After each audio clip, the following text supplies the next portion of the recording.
So, like a lot of people, at least the ones that I know that know you, they've been waiting for you to compete for a long time. Like, you have something coming. Like, I saw your post that you didn't make the. Yeah, like was it yesterday? I did something in my story, like ask me anything you want. Like there is like questions like when you're gonna compete, because I've been trying to compete like 2 years, and people think like I will never compete because I always prep and stuff. But like I've been trying to make the men physique cap, so like they have new weight cap for men physique, because like in last 2 years there was no cap, so you can just come and compete. But right now, like in the pro league, they put cap, so like I was weighting like 120 kgs, so I was supposed to come down to 102 or 101, so I have to take down almost 18 kgs from my weight, and I was looking really good. Like let's say this year I prepped for 7-8 weeks, I was like 114 kgs. Okay. I was like peeled and ready to go to compete, but I cannot compete because I have to take my weight down, so I have to take like 10 kgs from it. Okay. So when I see if I was like calculating, if I have to take 10 kilos from my weight, bro, I will look shit. Yeah, that's a lot. And I cannot even do it because like that time I was like on 1,200 calories a day. Okay. Yeah. So like there was nothing more to there was nothing more to do it, but I don't know why I even wanted to do men physique, because like, yeah, let's say men physique, you don't show your physique, is just like the upper body. Okay. But I want pro card from men physique, and I love men physique, bro. Yeah. For me, men physique is the shit, but I love men physique. But right now, like when I see like, bro, my potential is more than men physique. Yeah. So I remember the first time we did the first interview, you didn't have the pro card then, but now you have. Nah, that time I wasn't having the pro card, like, but like I was aiming for it. Okay. That was like, was it 2-3 years ago? Yeah, about. Yeah. Yeah, but that time I competed in the normal IFBB elite, but there are like, I won like everything I could won there, so the only way like is just change to the NPC.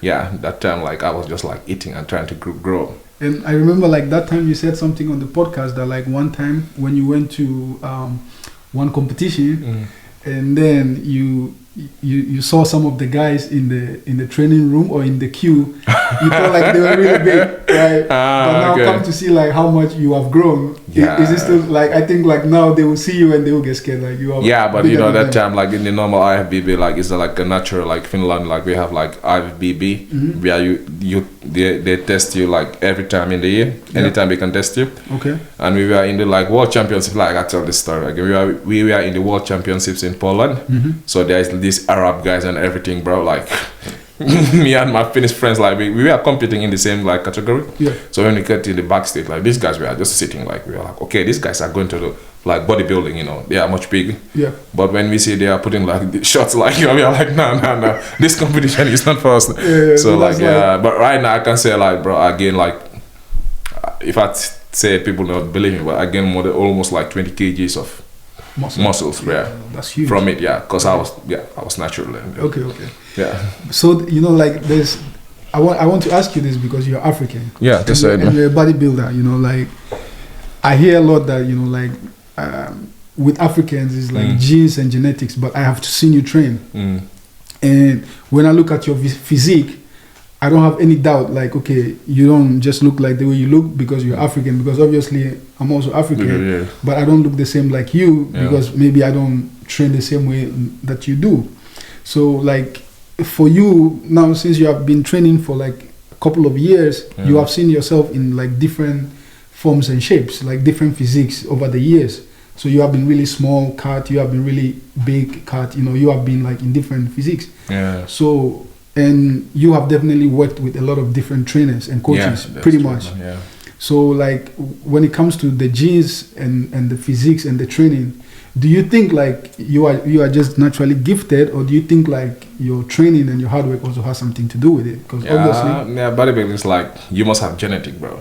If you want to make it to the top, you must have genetic. And genetics doesn't mean always like the shape and how do you build muscle, because there is a lot in genetics. Like let me say, like can you get peeled? It's a genetic. Like how fast can you gain muscle? But like we are genetically gifted, like we Africans, except like West Africa. Okay, it's different. Sorry for my all Africans. Like it's Africa, bro. You guys a little bit, but like from the West Africa, like Nigerians, Ghanaians, Gambians, Senegalese, we have different genes, and like we build muscle fast, and we have the muscle bellies, and sometimes we have the shape too. So for the only reason I'm keep going in this bodybuilding is like I'm really gifted, but bro, like only gifted cannot take you far, bro. Like I've been doing this more than 10 years right now, bro. I eat the same thing every fucking day for 365 days. For sure, that's not easy. I train my ass off. I do everything like every day is a lifestyle, though. So. That's a different level of discipline. Yeah. But then my second question, right? Like when I was growing up in Ghana, so like somewhere around 1996, this is a long time ago, there was this guy in my neighborhood. We used to call him Mr. Ghana. Yeah. So this like they used to have this bodybuilding competition in Ghana called Mr. Ghana. So he was the winner. Yeah. And I used to go sometimes to the gym where they train. It wasn't a gym, but that's where they train. So what they had was like they had a bench, and then they built this leg press from wood. Yeah. You know, so literally when you go to their gym, there is just a bench where they did bench press, and sometimes they managed to raise the chair, so they did like incline. And then with the same bar, they did like arms, right? And then with the leg press, they did legs. Yeah, I know. And sometimes also with the same bar that they used to do the chest, they do like squats.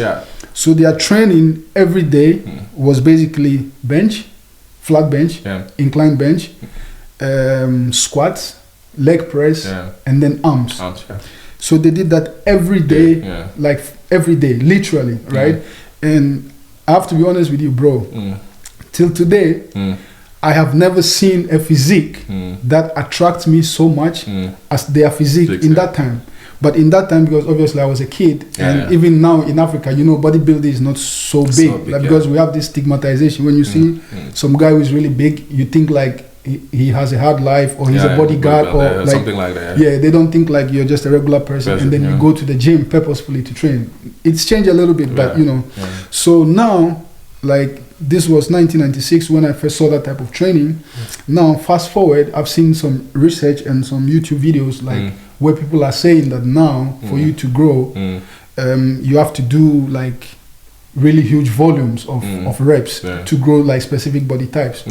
So what is your experience with that? Bro, like what they said is like the first thing you see in Africa, bro, it's the same thing, man. It doesn't change. You think? Like you can build muscle in different ways. But like for me, like if you start training, the basics, bro. Like when you say bench press, squats, deadlifts, and like normal barbell, bro. That's only what you need. But what is your training split like? Do you train like full body, like? Yeah, right now I train like my guy over the camera. Like we train bro splits. I don't know how he train, but bro split, bro. Like I train like let's say Monday I train like maybe chest, upper body. Yeah. Tuesday I train like legs, and Wednesday I take rest day. Okay. And the other like then was it Thursday? Yeah, Thursday I train like maybe upper body again. Okay. But right now I'm not specifically like training like body, like bro splits or anything. I'm just trying to define my physique. Right. Because I got the normal build already. I just need to to make some parts better, so I can even train Monday chest, Tuesday other thing, and the next day I can train the same thing as man. Okay. All right. Welcome, bro. How's it going, man? It's going good. I'm now in the end of my prep work. I still have 6 weeks left. Okay. So the energy levels are starting to drop. But, right. Unfortunately, the conditioning started to come in as well, so it's like a good and bad thing. Yeah. Is this your first competition, or you have competed before? No, I've actually been competing quite long. I think like the first competition was something like 7 years ago. Okay. I started off in the IFBB. We competed with Momsi a couple of times together. Okay. And who won this competition? Well, unfortunately, Momsi has beaten me. Okay, so time. But the African genetics helped. But once Momsi left the organization, I won it. So congratulations. So I like, for me also sometimes, you know, when I go to the gym, like I'm just a regular guy. I never competed, or I don't even have competition on my list, right? Yeah. But I still go to the gym, and I remember one time I went to a gym somewhere in Tamisare. So when I was training, there was this old guy, like I think at the time he was like 66 years old. So he was watching my training, like he's looking at me all the time. And you know, when you're training in the gym and somebody's looking at you, you think like, okay, you are big or something, right? Yeah. So this guy, after a while, he comes to me, and then he said, man, like when you walked into the gym and I saw your physique, I thought today I'm going to see a hell of a training. But when you start to train, you train like a pussy, you know? So I was like, what do you mean? Because at the time I was lifting a lot of weight. Yeah. And obviously this guy, so I think like, if I remember correctly, so he was like the first, like Suomen Fitness Urheilu. So he was like the top of the johtaja at the time. So he knew a lot about fitness, but I didn't know. So because I'm from Africa, we just lift weight, and then you think like, okay, you lift. If you lift enough, you will get built, right?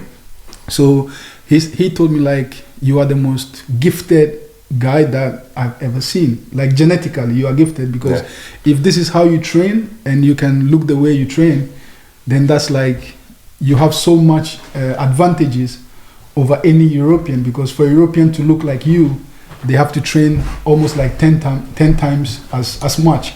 Yeah. So that genetic fact also plays like a role, you know. Yeah, that's true. But it's quite funny because nowadays, like in the top, we have like a lot of like different kind of like ethnicities. It's not just like black people like dominating anymore. I think like as Momar said, it's like genetics is like a broad spectrum. It's not just like how fast you can build muscle. It's also like how hard you can push without like quitting. It's also how peeled you can get without suffering too much. And always in bodybuilding, it's all about posing, but obviously it's a lot about shape and muscle as well. For sure. But it's a balance between everything. So I think it's like nowadays it's like cheap to hide behind the wall that I don't have too good genetics. Yeah. And that must be very easy for a lot of people to say like, I don't have the genetics, so like I just stay average. Yeah. But then like you said, if even with the less gifted person in terms of genetics, if they have the right training, they have the right mindset, and then they are consistent, definitely, you know, they can get some progress. Exactly. Yeah.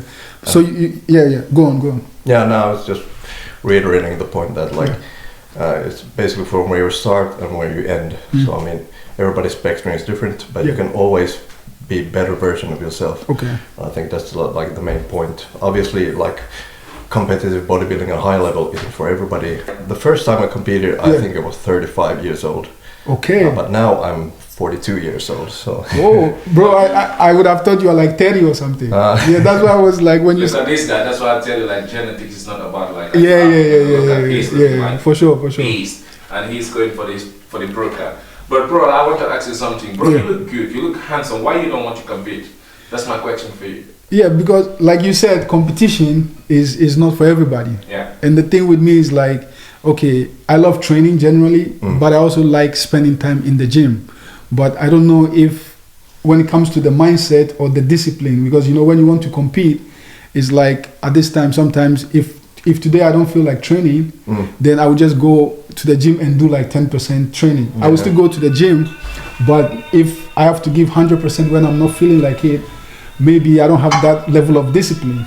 Yeah, but I think also like even in competitive bodybuilding, you need some balance. You can't just always just push, because then your body will like break down. Exactly. So I think you sometimes need to also listen to your body, even though it's like in the middle of prep or stuff like that. Yeah, but I have to say like that was a really good question. Like, you know, now when you said you were 35 when you started competing, that kind of like clicked in my head, because I always thought like I'm too old to start thinking about competition because I'm over 35, you know. Yeah, well, it's a good time to start. But I've already been training already like a couple of years. You have the base already. Basic, So can I ask you, so what is your aim right now in the fitness skill?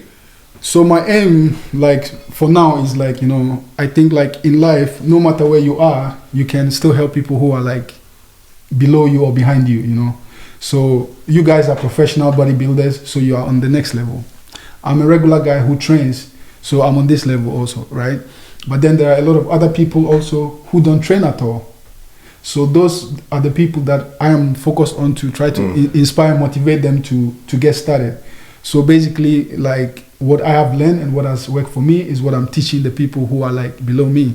And when I meet people like you guys who are like above me, then I ask for advice. And like moms, I think maybe when we met like about 4 years ago, when I saw him, I was like, man, this guy looks like a beast. So I asked him, like, what do you do? Because obviously I wanted to get better. I didn't look like this at that time, not even anything close.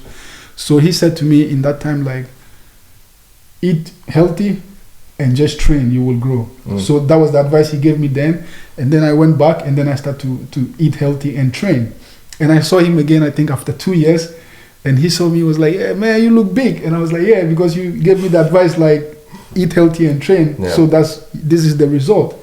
And then I think like maybe 3 months ago, I saw him again in the gym and I said, bro, I think something has happened to my body. Like I tanked, you know, like I still train, I still eat healthy, but my body didn't change anything. Yeah. And then he said, yeah. So he raised my shirt and then he looked at my abs and he was like, man, you are eating too much.